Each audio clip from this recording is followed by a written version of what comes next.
Hi, I'm Bart Herbison, Executive Director of the Nashville Songwriters Association, and this week, the story behind the song for the Tennessean and Tennessean.com, Riding with Private Malone, Mr. Wood Newton. It's got a realness to it. I'll never forget the first time I heard it, but you and Tom Shepard wrote it. Was that the first time you two ever wrote together? It was. And I think that was a magic day. So describe the story behind this song. Well, I wish I could say we got it in 15 or 30 minutes, but it really was one that took more than one get together. But from the word go, and by the way, I'd already thought I'd finished the album on David Ball. Right. And it got delayed because we were working out the details of who was going to distribute it and what label, or whether we were going to do our own label and that type of thing.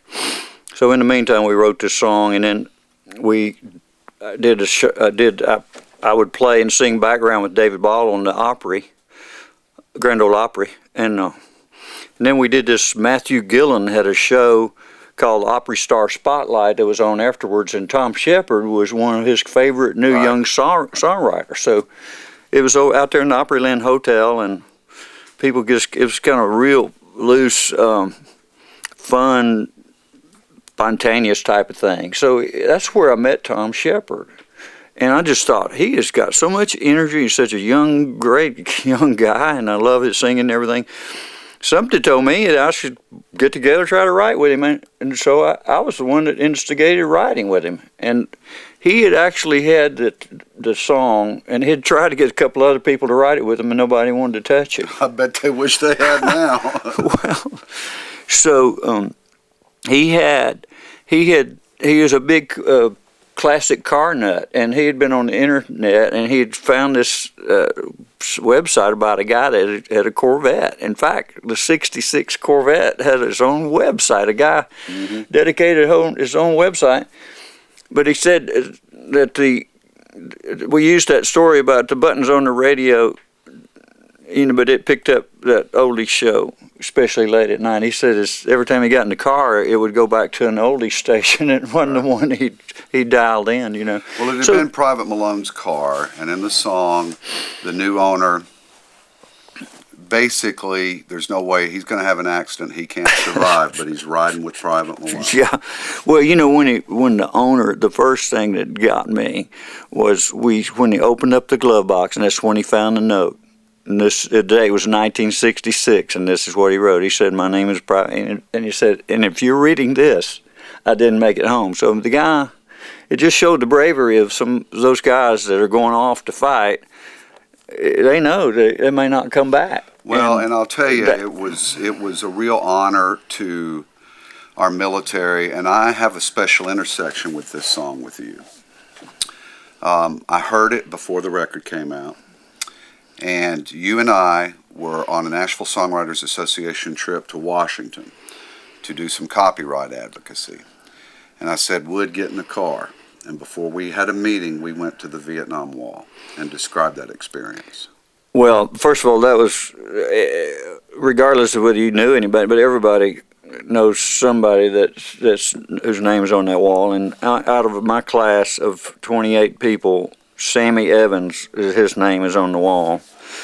And so just that alone was emotional. One name that's not on there is Jeff Davis Newton, my cousin, who had a Corvette, and he went to Vietnam. And I saw him on the day he got back, and he had been awarded 2 Silver Stars because he was in a close combat shootout, and he was just kind of saying, "I don't know how I made it."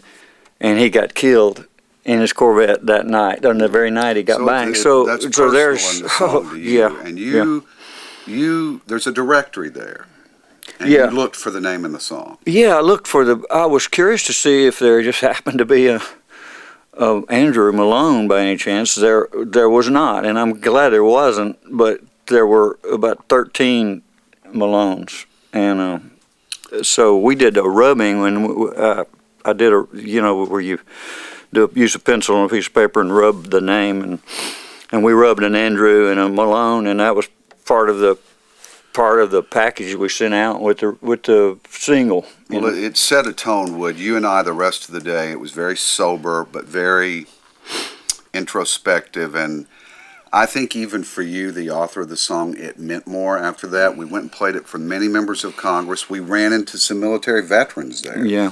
And played it, and the reaction was stunning. That song really helped resurrect David Ball's career.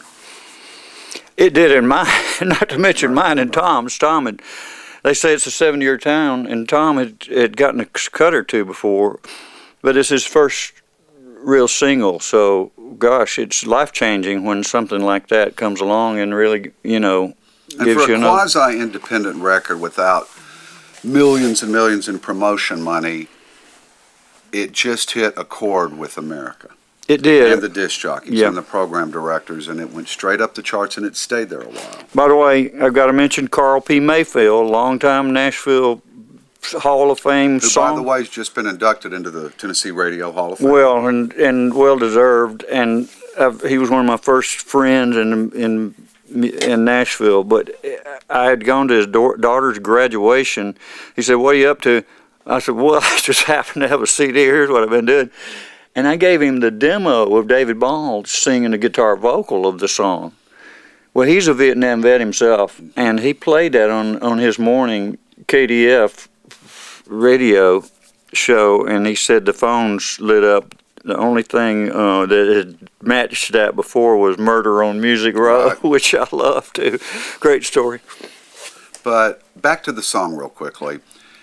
You said this was over several sessions, because I know you've written songs that were mega hits and they just came out. But talk about crafting it, you and Tom. Well, first of all, we kind of wrote it just to 3 chords, and it went on. It was a story. It kind of we broke some rules because it's the first time the chorus comes around, it's from the point of view of the note, from the voice of the guy that owned the car. Then the next time the other choruses change a little bit, so that's sort of like a rule you don't normally want to break. You want to keep your chorus the same most of the time, makes it simpler.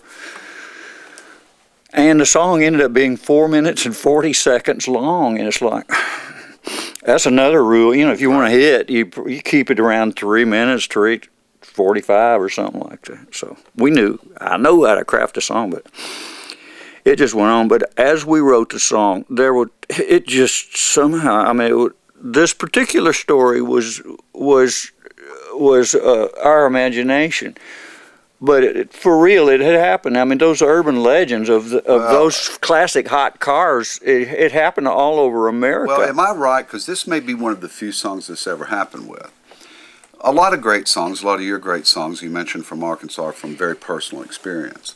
But you crafted a character, and as you continued writing it, it did become real and personal, and the character took over and helped. And the character you created helped write the final version of that song. It did, and there's still some mystery about it. And by the way, even the structure of it goes.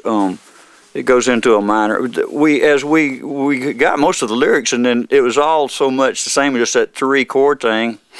And then we went up, and then it just kind of evolved and started bringing in those 2 minors and 3 minor.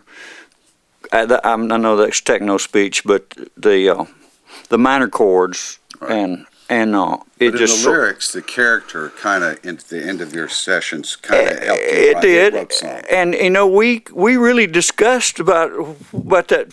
Some people got on, and I can't believe you crashed it and burned it. It's like, well, we talked about that. We could have had him just go by and meet a pretty girl, Well, it wasn't about the car; it was about the spirit in the car. Yeah.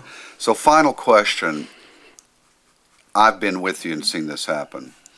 And there have been some remarkable stories from people you've heard from about that song. Oh, right.